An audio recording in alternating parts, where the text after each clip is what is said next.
Hello, everybody. Welcome to another episode of the Thriving Adoptees podcast. Today, I'm delighted to be joined by Trish Deutsch. Looking forward to our conversation today, Trish, and Yes. digging deep into healing as we kind of do on the show. Some people are telling me the word healing doesn't quite resonate with them. Does it? Does it resonate with you? It does. As a verb, as something that is sort of always ongoing.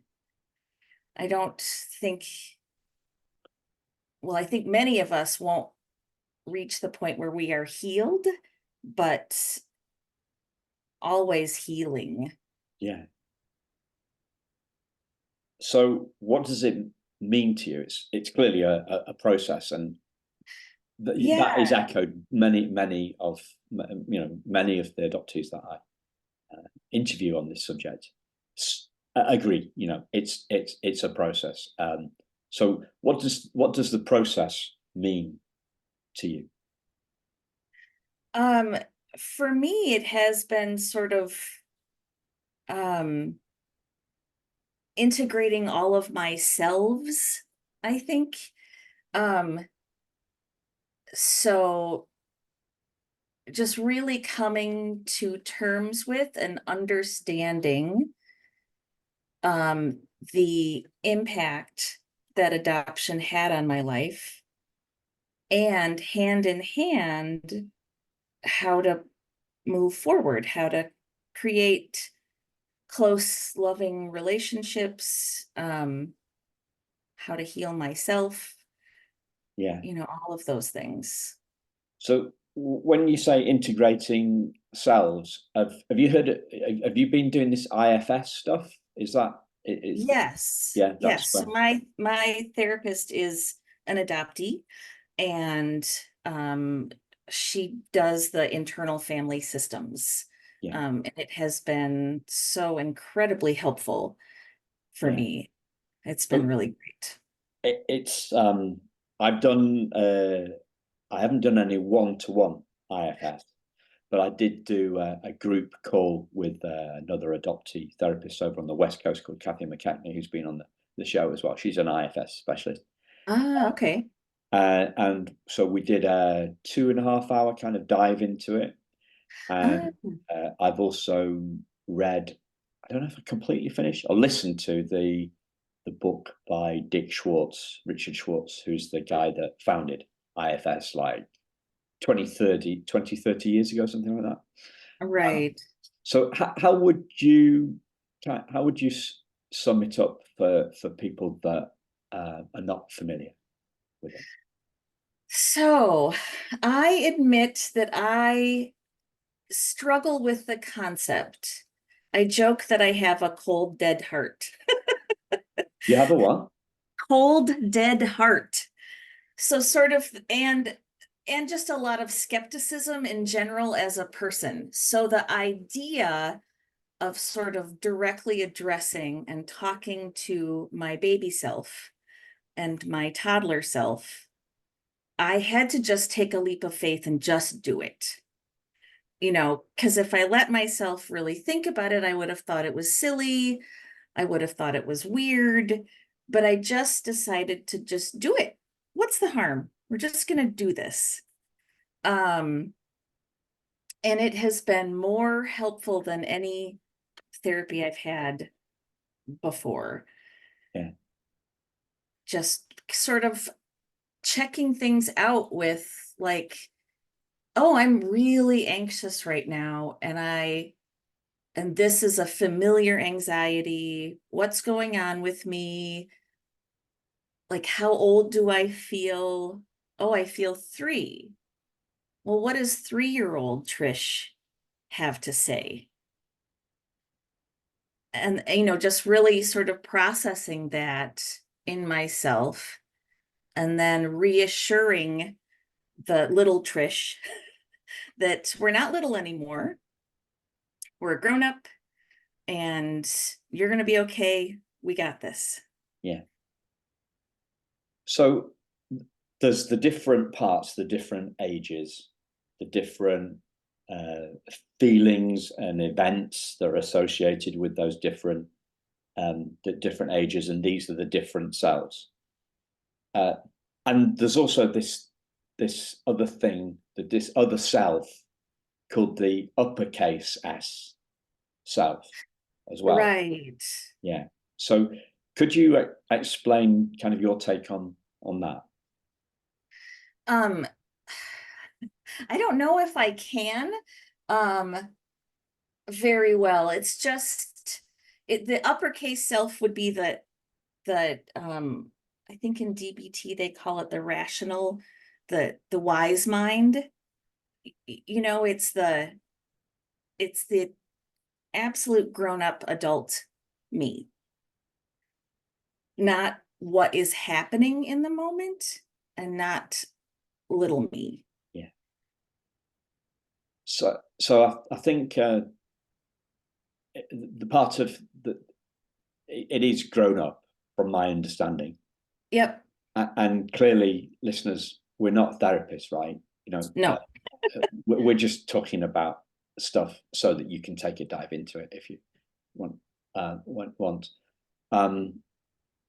Or take a dive into the book, right? Right. Because the book, I think I probably said this a couple of times before on the podcast, but I think it bears repeating. Dick Schwartz's book is called No Bad Parts, right? Yep. So we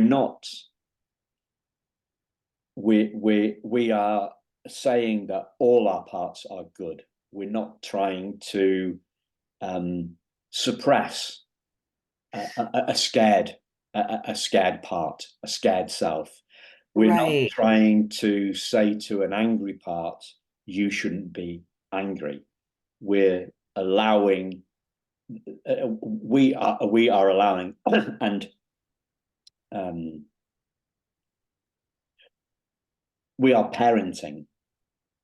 Right. We are parenting the different selves. So another way that I think of the uppercase S self, I think this probably came from Kathy McKechnie, is that it's the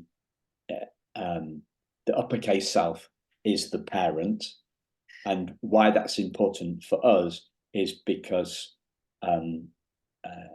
especially important is if, because IFS isn't an adoptee, isn't a solely an adoptee thing, right? It wasn't created for adoption. It just has found a specific place in this in our community.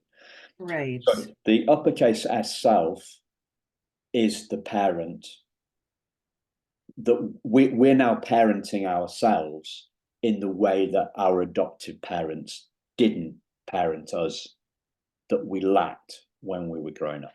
It's kind of the way I take it. Right. Yep. So like I can give a specific example. Great. So I tend to freeze if someone yells at me. And I don't mean screaming, yelling, but just, upset. And recently, my husband and I are trying to leave. I'm looking for something in the car. I can't find it. He thinks it's in the car, just that kind of usual, like, we got to get out of here. And I said, I'm going to go look on the porch. I think they're there. And he just said, no, they're in the car. And I froze. And in that moment, I was able to, sort of have the wherewithal to go, whoa, what's going on? Who's here? And little me was really, really, really scared that they were going to be hurt. And I was able to say, it's really okay. I got this. We can work this out. Don is a very wonderful, loving, understanding person. We're in a hurry, and so he's a little frustrated, but you're not in danger. I'm not in danger. Nobody's in danger, and we're going to be okay. And it just got me out of it much quicker than trying to be like, oh, why are you like, this is dumb. Why are you scared? Yeah. So a brilliant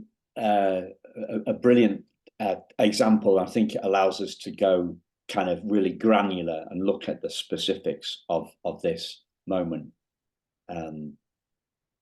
So I just want to draw some threads together, right? So you said you said it's about integrating ourselves, right? Right. So integrating ourselves to me means that the two selves, so the little Trish and the let's call her inner critic Trish, Right. that they are integrated. Instead of falling out, they make Right. friends. Yep.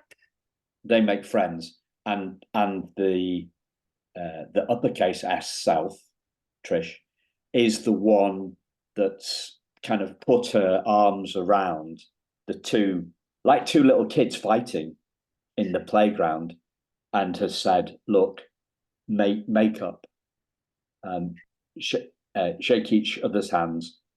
We know that there's different, there's we know that there's um, these situations have in the past led to a fallout between the two selves, Right. and the uppercase S self is creating harmony and peace between the two selves. Is kind of, is that, to what extent does that mean? Does that that's my interpretation, right? So to what extent is that an accurate definition of how you see integrating selves? Um, so for me, I think it's more, recognizing that um that there are these parts of myself that exist, that it exists, and recognizing that is sort of step one. And then step two for me, and again, I'm guessing this is going to be different for everyone, is sort of this self-talk, recognizing who is going on, who is scared, sort of gentle parenting myself through the moment. And so eventually those things, the 3-year-old Trish doesn't need to have a panic moment. So integrated in that it just becomes like definitely still there, right? But I am only uppercase S self. Yeah. Those parts of myself don't need to sort of scream for attention anymore.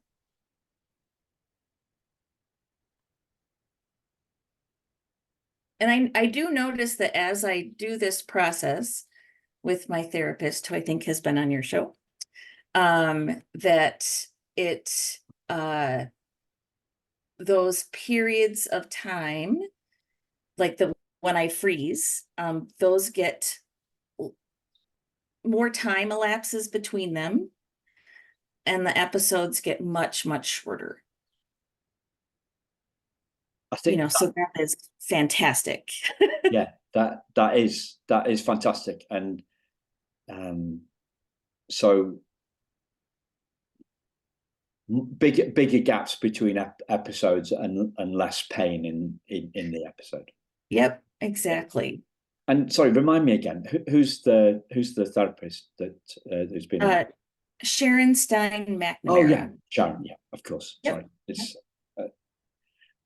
I'm we're coming up 500 episodes.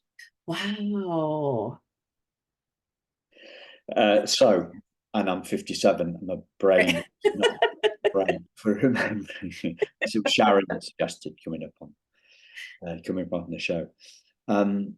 So yeah, it's being there's more peace more often. Right. Yep. And sort of, isn't that what we all want? And is, that's that healing piece. Yes, yeah, and that's what we all want, and I guess that's why it's the IFS isn't just an adoptee thing. We all Right. want peace. We all have little scared parts, critical parts, and the parts don't. I was talking about the maybe perhaps my kind of take on it was more peace between the parts, whereas what you're saying is more time in the uppercase S self. You're talking about Right. that. There's a slight distinction there. Right. And like I said, that is how it works for me. And everyone's take is gonna, how everyone uses it will probably be a little different. Yeah. But yeah, it has been very helpful. And like I said, I just had to get past the like, oh boy, this is silly. And just Yeah. dive in and give it a try. So these kind of these things, not giving something a try can be a barrier to trying something new, right? I mean, would you Oh, describe it as an experiment, or how would you? I am just willing to try lots of things. And it not out of like a desperation, but if something is going to could be helpful, if I am having any kind of struggle and something could be helpful, why not? Just Yeah, give it a wholehearted try. yeah. Because not trying stuff must be one of the things that gets in our way, right? Right. Yeah, you could be very stuck with the, well, this is just how it is. Yeah. When it doesn't have to be. Had you tried different sorts of therapy before you did the IFS? Oh, yes. So just briefly, my adoptive parents were, my adoptive mother was very abusive. So I have had a lot of therapy through the years, starting when I was a teenager.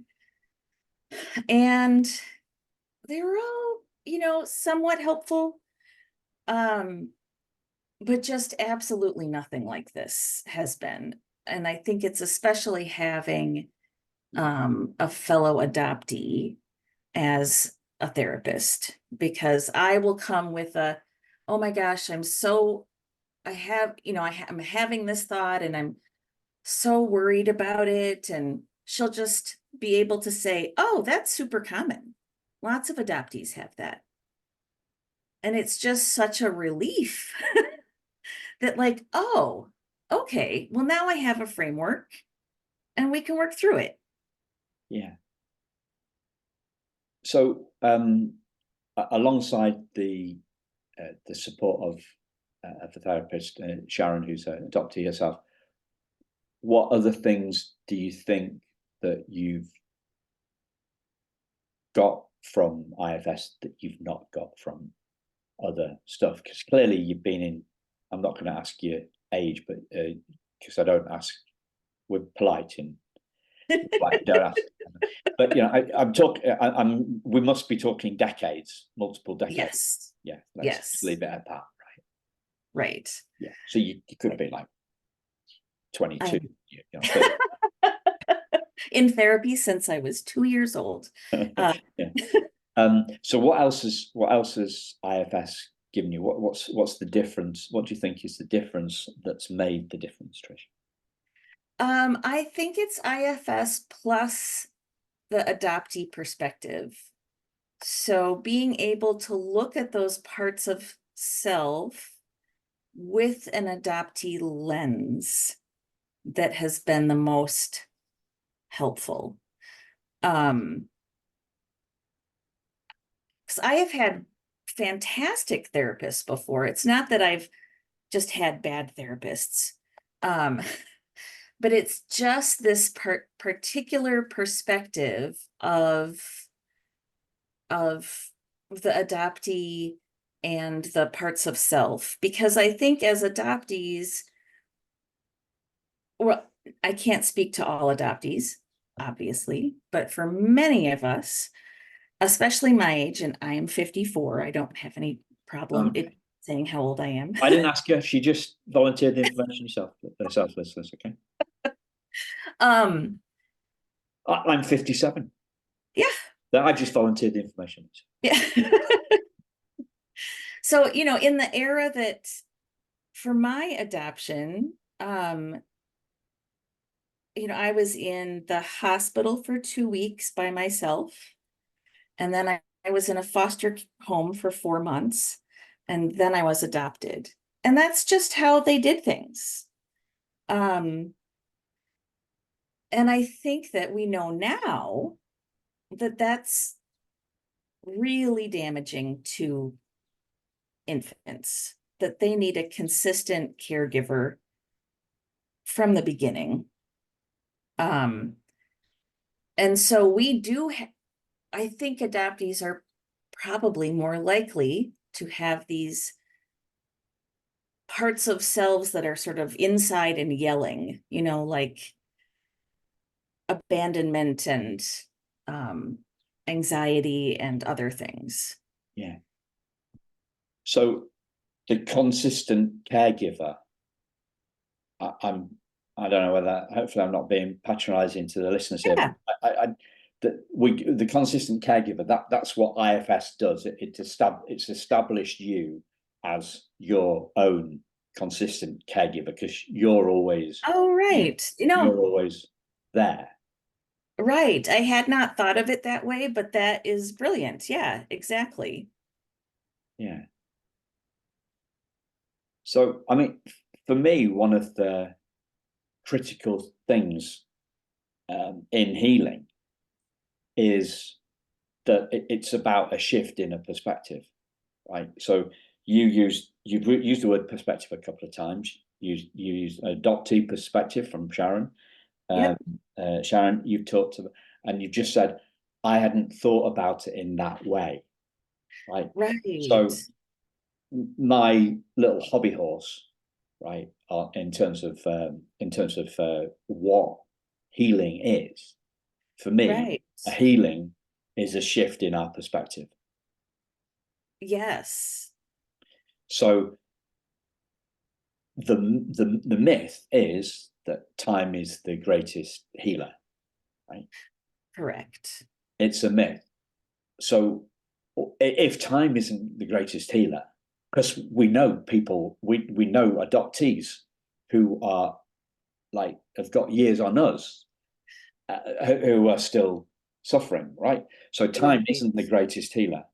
Um, you were adopted 54 years ago. I was adopted 57 years ago, and yet we still have some stuff, right? Bearing in mind what you said about healing is a verb. Yeah, Right. I'm good. So we're told this, like to me, it's really nuts because we're told that everybody in the world is told this myth that time is the greatest healer, and some people will question it, and some people won't. But nobody is saying, well, if time isn't the greatest healer, what is? Right. And it It has it's to be. a shift in perspective, a shift in Right. perspective. How many different words can you come up with that? Eureka moment, epiphany. That might not land for you because I know that there was a lot of religious stuff going on for you. Oh, Yeah. Is that you or somebody else? Sorry, I'm just so okay. We can stripe epiphanies, right? I'm not saying this. I'm not coming at this from a religious thing, right? So you've right. got an insight, a shift in perspective, a eureka moment, an aha moment, a sudden realization, when we see the world with real eyes, right? Real eyes, Right. not with a lens, a trauma lens. Right. So I'm like a cheerleader for insights, and it's like because nobody said that. Well, everybody says, well, yes, therapy can help, right? But that's the strategy. It's the Right. outcome we're looking for. We're looking Right. for a shift in our perspective. We're looking to say, yeah, I hadn't seen it like that before. Like I was doing a podcast with someone last week, and we were talking about bias. And I normally thought about cognitive bias, right? So cognitive bias is basically being stuck in a belief. What Right. the thinker thinks, the prover proves, right? So I go for me, right? Nobody loves me. The girl doesn't ring up when she says she's going to ring up after I've met her at the party. She doesn't love me, right? Right. There you are. That's more proof. I told you that nobody loves you, Simon. Right. So, and this is just the latest line in a long load of women that haven't loved you. Okay. Right. But this did happen for me in well, obviously not forever because I've been married to Lynn since 1993. Well, sorry, I've been with Lynn since 1993 and married to her in 1997. Right. So cognitive bias, right? So I had in my head, right, cognitive bias as a negative thing because we think of like racial prejudice and stereotyping, and those are the sorts of things that go around bias, and they're all they're always a negative thing, right? Right. And but somebody said to me, I was saying about cognitive bias, and she gave an example. I can't remember what it was about belief in ourselves or belief in the uppercase ourselves, maybe something around that, or belief that we can change, belief that we can heal, belief that we will have more insights that will help us along our healing journey. Right? And I said the same as you, right? I'd never thought of it that way. I'd only thought of cognitive bias as a bad thing. I hadn't seen that cognitive bias could be believing in ourselves, believing in the power of healing, believing in the power of a strategy like a therapy to help us Right. along that curve. Or So, even the awareness gives you a, so now if it were me having that belief, right, that nobody loves me and that's why he didn't call me, I would have the awareness to go, oh, where is that coming from? Where is this nobody loves me coming from? And sort of be able to sort of call up the part of myself that believes that and have a conversation and do the gentle parenting thing. so it's the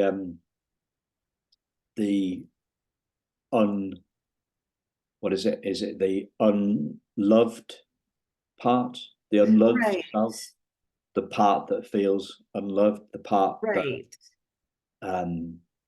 the part that remembers? You said that your adopted mother was abusive. It's the part that's been hurt by the abusive adopted mother. Right. So you're making a link between like a recurrent belief, and the part that has that belief, and that's allowing you to question the belief, bust the belief, Right. get To curious about question the it. belief, question Yep. the belief. Yep. And question not in a why do you feel this Yeah, way? But very much a hey, what's going on? because you said gentle parent, Yep. so it's not. It's not. I've started so I finished. It's not somebody like an interrogation, right? You know, like No. they've got the thumb screws on Trish, right? What part? Right. Yeah, not got like the spotlight, and you, yeah, Right. yeah. I don't know why I came up with that.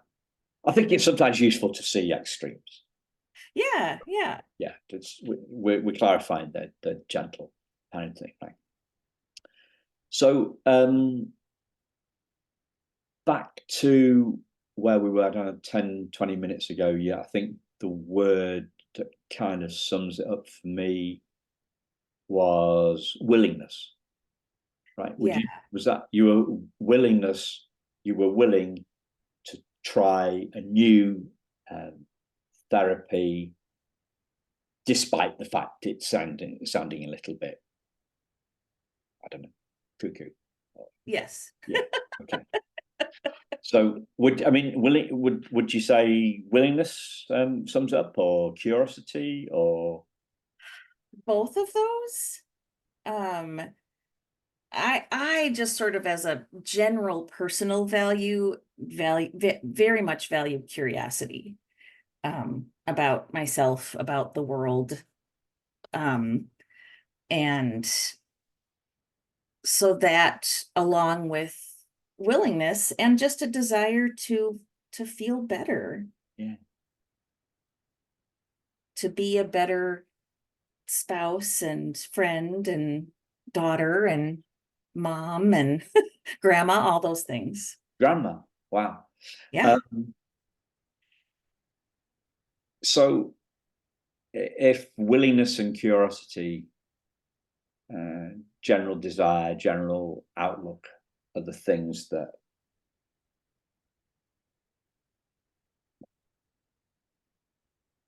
push us, keep us in the game, right? Keep us in the Right. healing game. Then things like uh, unwillingness. What's the opposite of curiosity? Nothing comes to mind. What other things do you think? Are there any other things that you think have got in your way along the healing journey? Because clearly, willingness hasn't. Unwillingness hasn't got in the way. But do you think? Right. Sorry. Yeah, no, I feel like I have always had the willingness and the curiosity. Um, and again, I feel like a broken record, but it's that it's this for me, it's this particular mode of therapy and the adoptee perspective that has been the most helpful.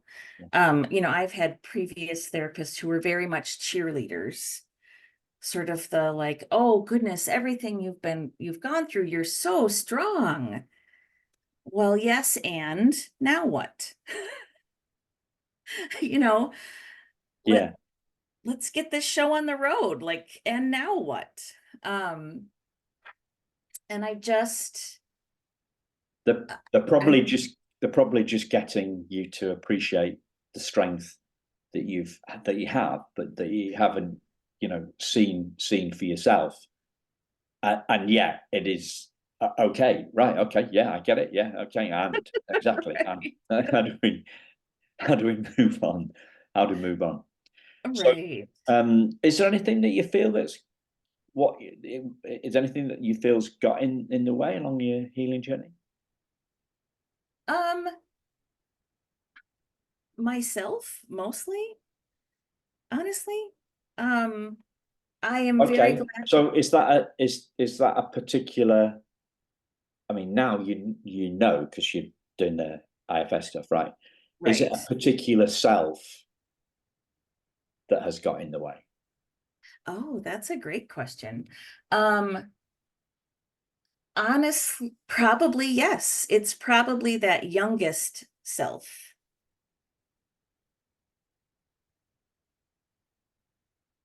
Sorry, a bit of dead air there, ladies and gentlemen. Just I'm in charge of the dogs today. Um, it's the scared self. Do you say The youngest the self. younger self?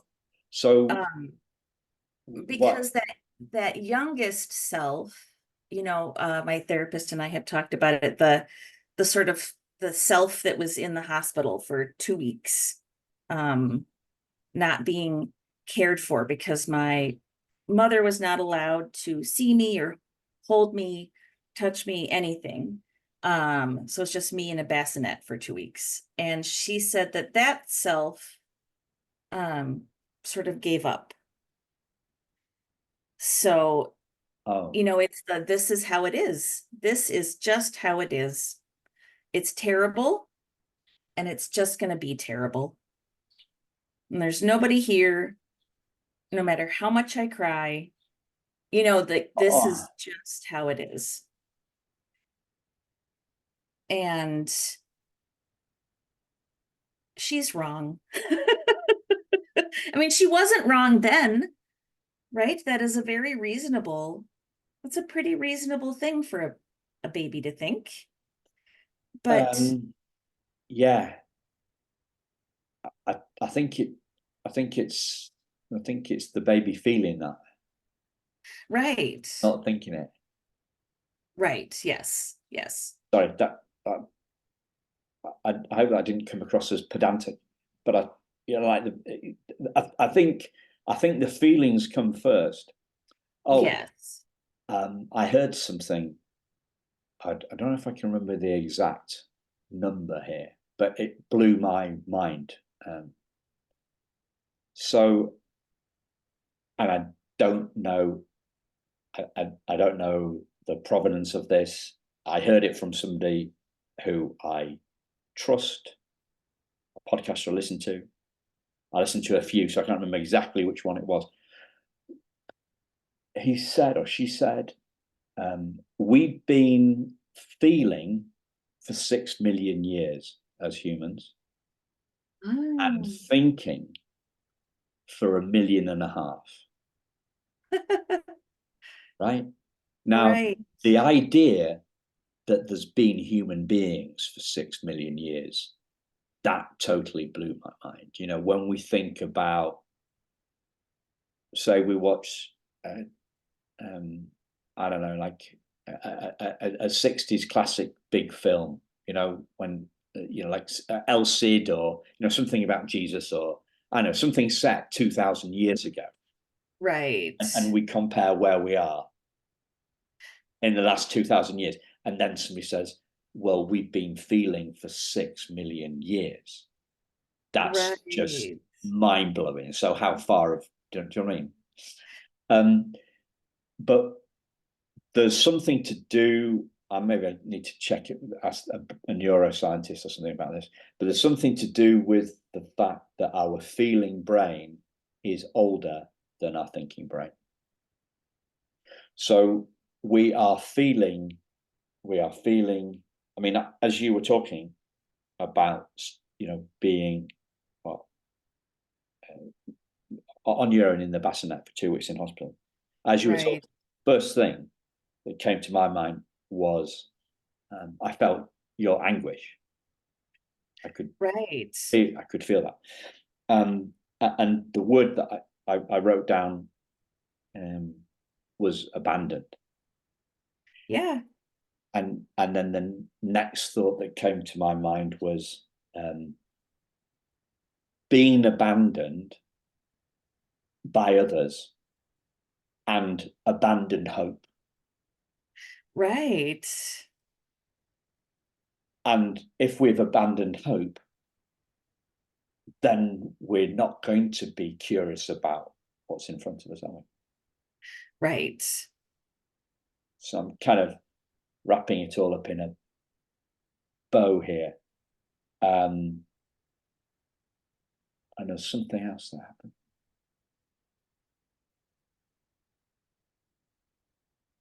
No wonder. Oh, I remember this.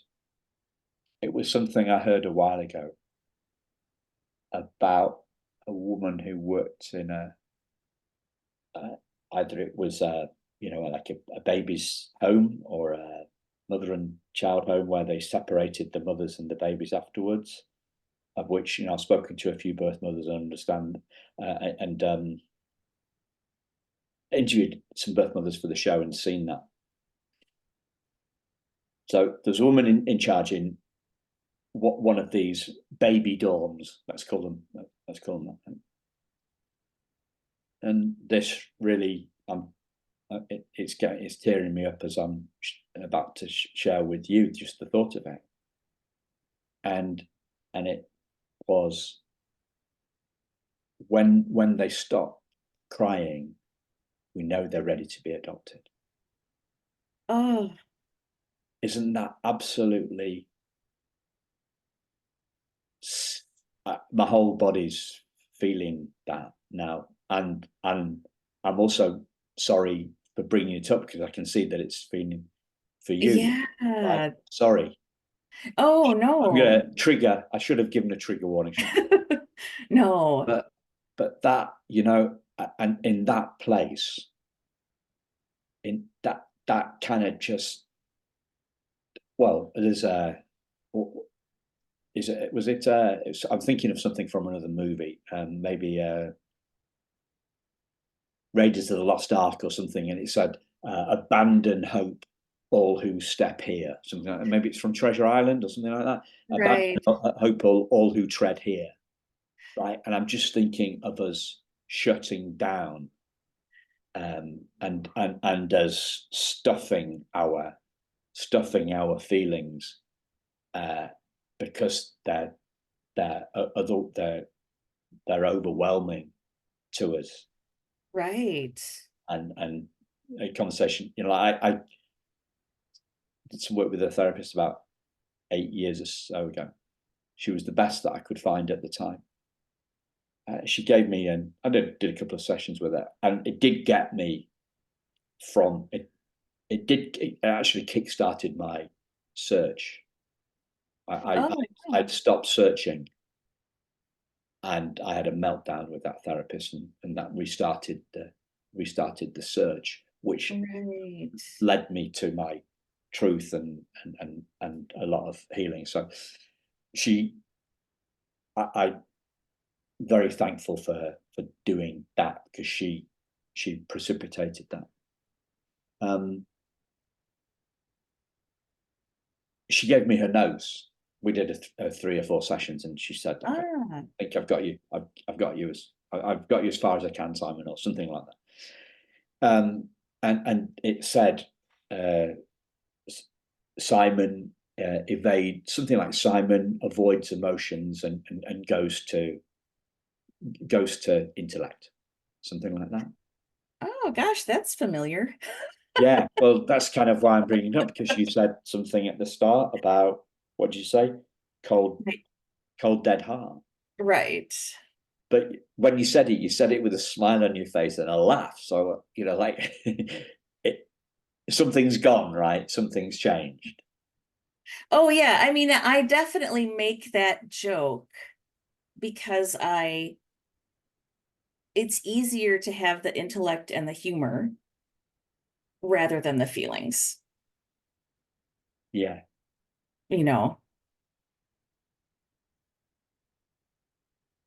Feelings are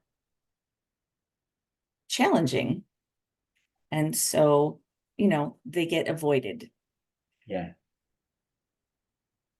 And that's what's so different to me now, is that I sort of just let myself feel it with this curiosity. Yeah. And that's new for me too.